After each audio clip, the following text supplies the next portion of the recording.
in all these public places where it used to be a news network. It's not a news network. What's happening, ladies and gentlemen, is you'll see the media taking these paradigms from the left, from the Democrat Party and vice versa, and then saying Trump is a liar, Trump doesn't know what he's talking about, Trump is rejecting science, Trump is rejecting what his own government has to say. Those are not news reports. Those are not news reports. Going through, if you're going to raise it, the arguments, pro and con, that's the way you're supposed to do this. But you're not, they're not going to do it that way. Now, I've said it for a long time now. It's been picked up by others. I get it. I get it. I get what I say is monitored. I understand. But the fact of the matter is, the media are populated with progressives. That's what they are. The media are populated with progressives. Climate change, they support climate change. Open borders, tell me who the conservative anchor is who raises questions about all these things on a regular basis. And by the way, only really one or two on Fox. So tell me who the others are. This is groupthink. Groupthink. How dare you raise any questions about climate change or who causes it or what? So these weakling Republicans like Sass and Romney, in order to be promoted in the media, ooh, these guys are thinkers. They cave. They buckle. It's easier to do. I'll be back. Jake Tapper, who dares not have a serious person on his program to discuss quote-unquote climate change.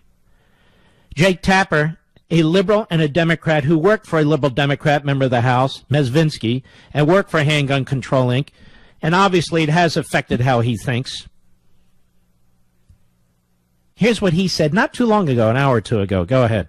All part of a pattern that you're familiar with, I'm sure, where the president disregards facts in favor of whatever reality he finds most politically or personally expedient at the moment. Vaccines cause autism. Let's stop here. What kind of a news report is this? What kind of a news report is this? The climate change anchor. The Obamacare anchor. The it's not an invasion, it's a caravan anchor. But more on that in a moment. Go ahead. But he believes it. He saw multiple New Jersey Muslims celebrating 9/11 on television. That's false, but he believes it. The list goes on and on. But now the consequences are literally life and death. And the president is ignoring the conclusions of the experts who work in his administration. You don't even know who these experts are, Jake. That's what a phony you are. You're not a serious journalist. You don't even know who these experts are. You didn't take time to look into their backgrounds. You only read a government-issued report. And that's what I mean now. We have journalists, when the government issues a report, if they like the outcome, if they like the policy, then they push it. Then they push it. Go ahead. Such as the CIA's assessment that Saudi Crown Prince Mohammed bin Salman was behind the murder of journalist Jamal Khashoggi, or the intelligence community's conclusion that Russia sought to interfere in the 2016 presidential election. The president knows that they sought to interfere in the election. And they have repeatedly sought to interfere in our presidential elections. But what you don't report, Jake, is the extent to which the Obama administration interfered with our election and what they did about the Russians interfering in our election, which is almost nothing. That's why you're not a serious journalist. But let's try this game, shall we, Jake? Fake Tapper? As my buddy Victor Davis Hanson has reported in his column, didn't CNN reporter Manu Raju in December 2017 falsely assert that Donald Trump had advanced access to hacked WikiLeaks documents? Such a false charge smeared Trump Jr. And it may have spawned all sort of subsidiary rumors that he was on the verge of a Mueller indictment. What were Raju's sources for such an inaccurate charge? Or why did CNN anchor Chris Cuomo falsely assert that only the media, that is, outlets like CNN, could download the hacked email trove of John Podesta, as if it was illegal for anyone else to do the same? For example, remember, it is illegal to possess these stolen documents. It is different from the media. So everything you learn about this, you are learning from us. That's what he said. What CNN legal counsel gave him such absurd legal advice? Why did CNN's own unnamed source, namely Lanny Davis, later deny he had ever given CNN any information that Donald Trump had advanced warning of a meeting between Russian interests and Donald Trump Jr.? Why did not the authors of the false story, Jim Sciutto, Carl Bernstein, and Marshall Cohen, retract in full the allegation, or at least explain exactly why their not-so-anonymous source, Lanny Davis, was claiming that he never told the three that his client, Michael Cohen, had professed foreknowledge of the meeting on the part of Trump? Why were Thomas Frank, Eric Lichtblau, and Lex Harris, the supposed dream team of CNN investigative reporters, all forced to resign from CNN? Was it their collective but false report that Anthony Scaramucci was connected to a $10 billion Russian investment fund? What were the sources for that fake account? Did the news account hurt the Trump transition? Would they have been so fast and loose with the truth in the case of President-elect Hillary Clinton? Might they instead have reported at about the same time on the Clintons' campaign funding of Fusion GPS and the Christopher Steele project? CNN's Gloria Bolger, again Eric Lichtblau, Jake Tapper, and Brian Rokas, remember, also had erroneously reported that former FBI Director James Comey would, in congressional testimony, soon contradict President Trump's prior assertion that he was told by Comey that he was not under investigation. That report proved false, and yet it too had helped to whip up anti-Trump hysteria on the eve of the Comey appearance. Why is it that one can easily predict the particular political slant of these fake news stories?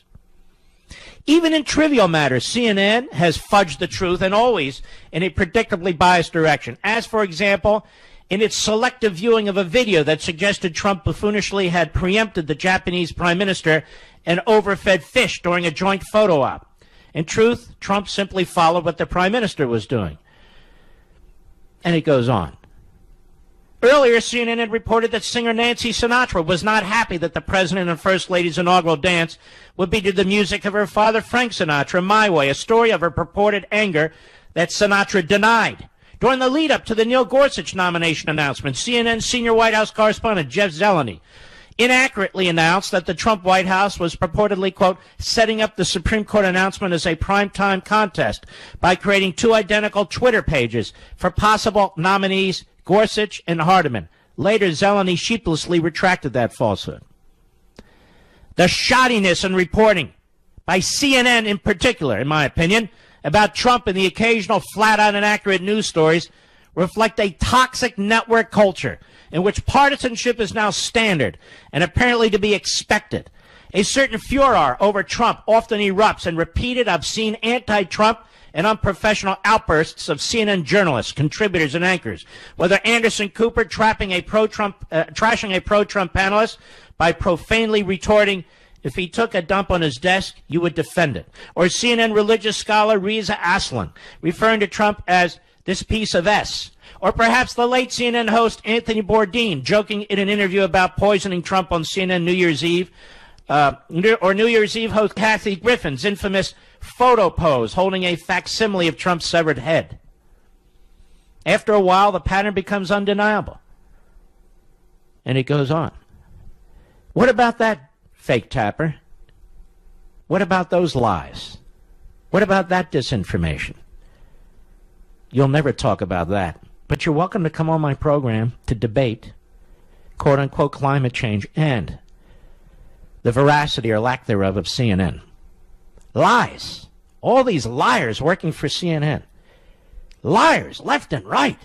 And they know they're lying, right, Jake? I'll be right back. Mark Levin.